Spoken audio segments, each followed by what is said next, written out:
What's up, everybody? In anticipation of the incoming Trump administration, we're going to go over one of his most controversial campaign promises. I'm going to take the Department of Education, close it in Washington, let the states run their own education. When we talk about Trump's plan to remove the Department of Education, it's not just policy talk.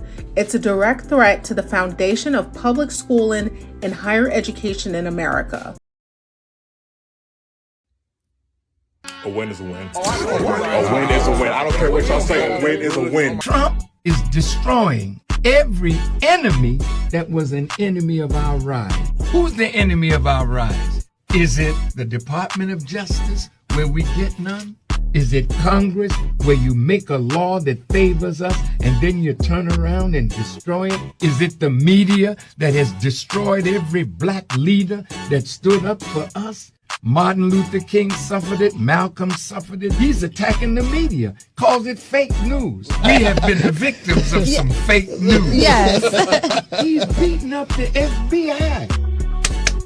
Go at it, baby. And now he's going after the department that's been miseducating black people since its inception. Schools in lower income areas rely heavily on federal support to bridge funding gaps. Without this, educational inequality would deepen, widening the gap between affluent and struggling communities. I'm not seeing the difference. The have-nots will continue not to have. Yeah, the DOE gives money, but so what? It's not enough. Federal student loan programs could be dismantled or transferred to private entities, making college less accessible for millions. Good.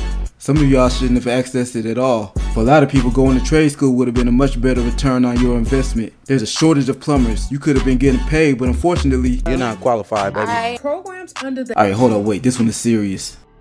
Individuals with Disabilities Education Act, which ensures students with disabilities receive appropriate education, would face jeopardy. Without federal oversight, states might not have the funding or incentive to maintain these crucial services. But while my heart truly goes out for families of students that belong in these programs, what about the ones that don't belong? The ones that get put into these programs just so they're out the way. Now instead of just labeling them and pushing them to the side, now we may be forced to figure out how to actually educate these students.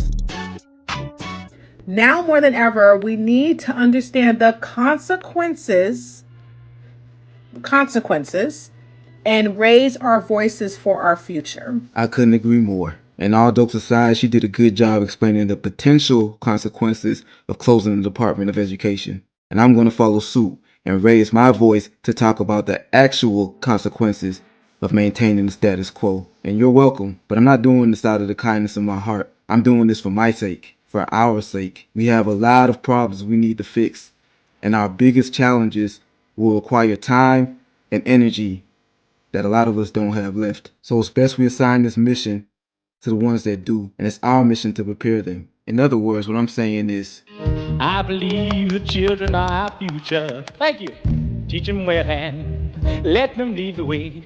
and to that end, in these next several videos, I'm going to rely heavily on the testimony of these experts who dedicated their time and energy to the education of black people, and who spent just as much time and energy raising the alarm about the persistent and deliberate failure of this system when it comes to educating black children.